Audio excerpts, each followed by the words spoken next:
एकांतातलं एकटेपण दुसरं काही नसतं, आपल्या आतलं ओळखीचं माणूस समोर येऊन बसतं. करेक्ट. बसणाऱ्याला बसू द्यावं, असू द्यावं, नसू द्यावं, रडलास तर रड म्हणावं, हसलास तर हसू द्यावं.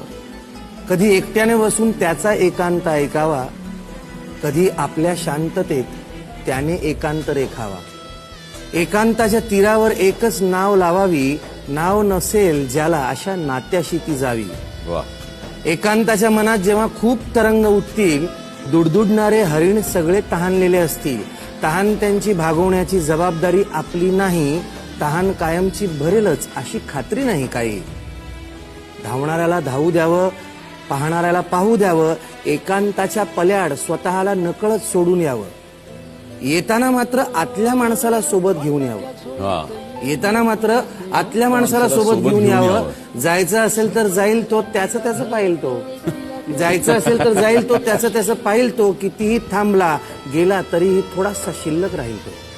वा. तो म्हणेल कुठं आहेस तू, प्रश्न पडत राहतील. नावे भोवती शुभ्र बगळे मंद्र स्वरात कणत राहतील. आपण मात्र थोडं थांबून कवेत घ्यावा आपला श्वास. एकांताच्या मनामध्येही खेळत राहतात हळवे भास.